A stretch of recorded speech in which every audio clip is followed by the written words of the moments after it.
There is so much to tell you tonight, it will be difficult to get it all in. But let's start with the rule change. The RNC pushed through a new rule that will forever change the way that Republicans choose their candidates. Rule 16 is for the election, selection, allocation, or binding of delegates and alternate delegates. Any statewide presidential preference vote for the Republican nomination for president in a primary, caucus, or a state convention must be used to allocate and bind the state's delegation to the national convention in either a proportional or winner-take-all manner. In layman's terms, that means there are no more free delegates to vote as they choose. And then part two, no delegate or alternate delegate who is bound or allocated to a particular presidential candidate may be certified if the presidential candidate to whom the delegate or alternate delegate is bound or allocated has, in consultation with the state party, disavowed the delegate or alternate delegate.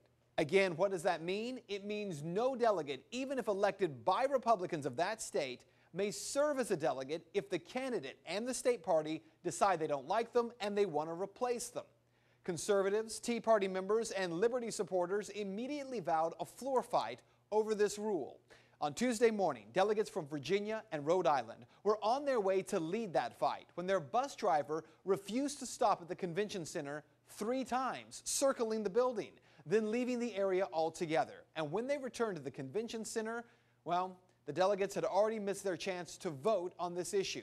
One of those Virginia delegates, Matthew Hurt, tweeted as this was going on. Take a look. Morton Blackwell was on a bus outside the Rules Committee where he's needed to fight for grassroots conservatives. We have looped around the GOP convention twice and driven away from it. Rules Committee member Morton Blackwell still on the bus. So who is this Morton Blackwell that was trapped on this bus with Virginia delegates? Blackwell is a member of the RNC Rules Committee, and he was the most ardent advocate opposed to the rules change. Now, inside the convention hall, delegates who did make it, they were asked by Speaker of the House John Boehner to vote on adopting this new rule. Now listen as the vote is taken. The question is on the adoption of the resolution. All those in favor signify by saying aye. All those opposed, no. Any other chair? The ayes have it. The resolution is adopted.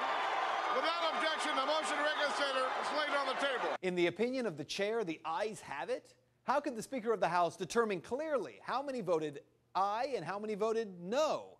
Listen again, but this time to cell phone video from inside the crowd.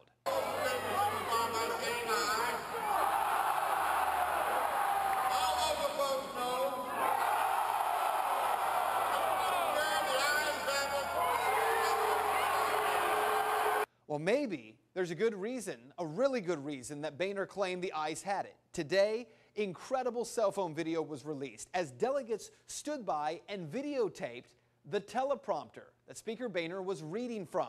We're going to take this video full so you can read along for yourself. Thank you for putting this question is ordered. The question is on the adoption of the resolution. All those in favor signify by saying aye. All those opposed, no.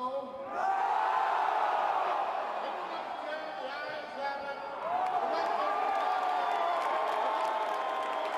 So, the most controversial rule in the Republican Party history, according to countless conservatives, wasn't voted through at all. It was scripted. Despite the shouts of what at least half the room of delegates appeared to have been voting, Boehner just read along with the script. So why is this rule so controversial? Well, consider this. In 1976, Ronald Reagan was a conservative outsider in the Republican Party. But delegates who were conservatives fought back against a presumptive nominee at the time, Gerald Ford, and they forced a brokered convention. Reagan nearly upset Ford thanks to conservative delegates who had had enough with progressive republicanism. Brian Doherty is a Republican National Convention delegate from Pennsylvania. He made this point about this rule change this week. Quote, "Now these rules as they are, if they were in place in 1976, Ronald Reagan would never have risen to power in the Republican Party.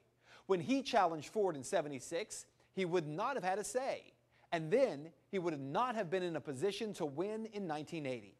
So, we would not have a President Reagan if those rules had existed back then." So what you need to know is that the Republican Party didn't need to do any of this to nominate Mitt Romney. Romney had the nomination. He had the numbers at least.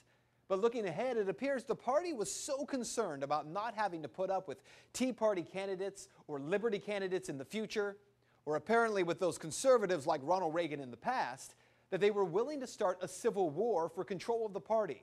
Make no mistake, what happened in Tampa will not stay in Tampa. And that is Reality Check.